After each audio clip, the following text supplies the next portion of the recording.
Rema GKI Klaten hari ini bersama saya Pelangi Kurnia Putri. Sukacita Tabiat Kristiani. Dengan bacaan Alkitab dari surat Rasul Paulus kepada jemaat di Galatia pasal 5 ayat 22 dan 23. Tetapi buah roh ialah kasih, sukacita, damai sejahtera, kesabaran, kemurahan, kebaikan, kesetiaan, kelemah lembutan, penguasaan diri. Tidak ada hukum yang menentang hal-hal itu. Tetapi buah roh ialah sukacita. Pada tahun 248, Cyprianus, seorang uskup dari Kartago, menulis pada temannya Donatus, demikian: "Dunia tampak indah, Donatus, bila saya memandangnya dari taman yang indah di bawah rindangnya pohon-pohon anggur. Tetapi bila saya mendaki beberapa gunung yang indah dan melihat daratan yang luas, engkau akan mengetahui apa yang saya lihat.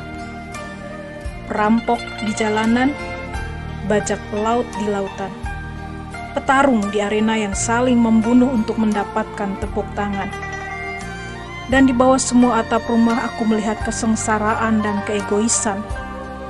Sungguh merupakan dunia yang buruk, Donatus, dunia yang amat buruk.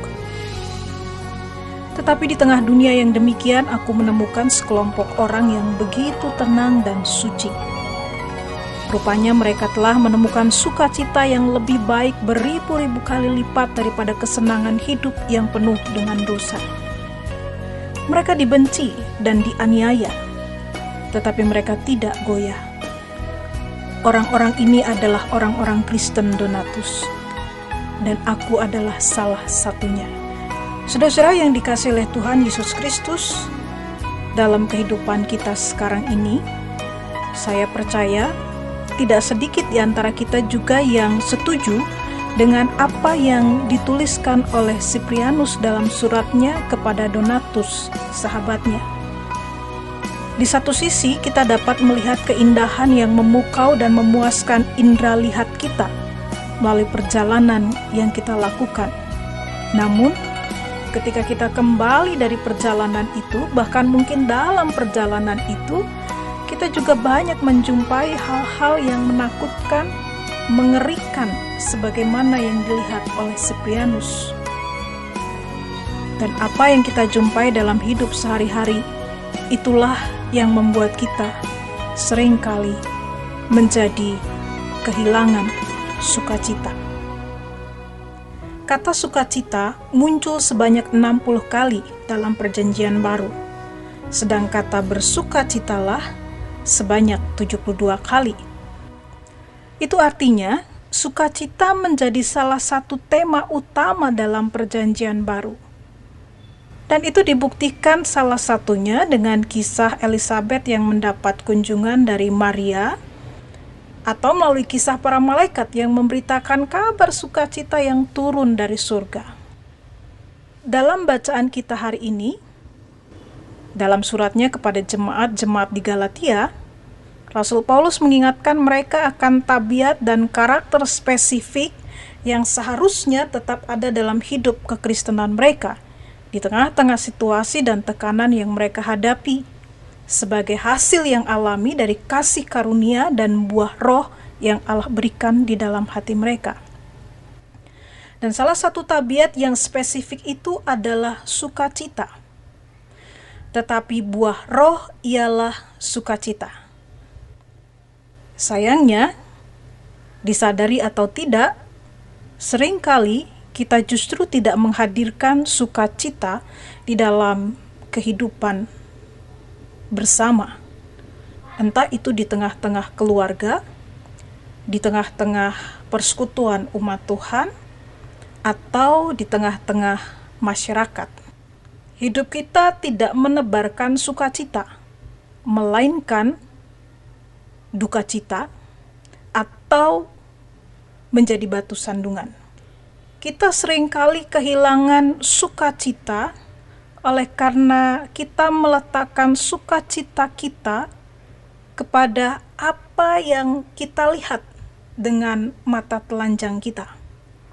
Kita mendasari sukacita kita pada hal-hal yang sifatnya sementara. Nah, karena kita meletakkan atau mendasarkan sukacita kita pada hal-hal yang lahiriah, yang duniawi, maka itu bukan sukacita, tetapi kegirangan yang sesaat. Nah, sekali lagi Rasul Paulus mengatakan kepada jemaat di Galatia dan juga kepada kita tentang tabiat atau sifat yang seharusnya kita hasilkan dari buah roh. Tetapi buah roh ialah sukacita.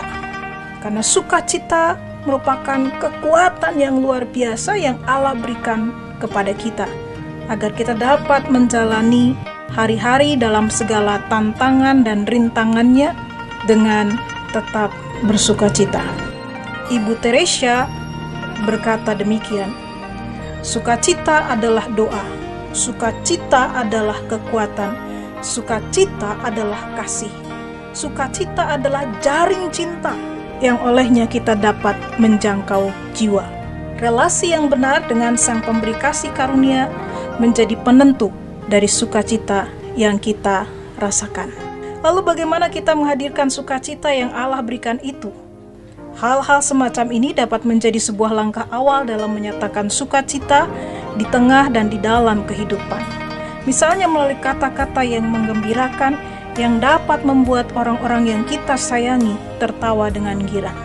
Kapankah kali terakhir Anda melihat orang-orang yang Anda sayangi tertawa dengan lepas, tertawa dengan sukacita?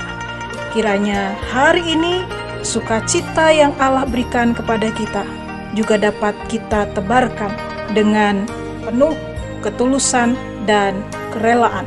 Biarlah melalui pelukan yang kita nyatakan, sukacita boleh dirasakan oleh sesama kita. Dan melalui pemberian yang kita nyatakan, pemberian yang disertai dengan sejumput rasa cinta, menghadirkan sukacita dalam diri sesama. Tuhan memberkati. Amin. Mari kita berdoa. Bapa Surgawi, kami mengucap syukur. Oleh kasih karunia-Mu, kami boleh hidup di dalam persekutuan yang indah dengan Anak-Mu Yesus Kristus, dan di dalam Roh-Mu yang kudus, Engkau mengaruniakan kepada kami hati yang diliputi oleh sukacita, agar dapat menjadi kekuatan bagi kami menjalani hari-hari dalam segala tantangan, dengan segala pergumulan yang ada di dalamnya. Taruhlah di dalam diri kami juga relasi yang benar dengan Engkau, ya Allah, supaya kami tidak kehilangan sukacita itu sendiri. Amin.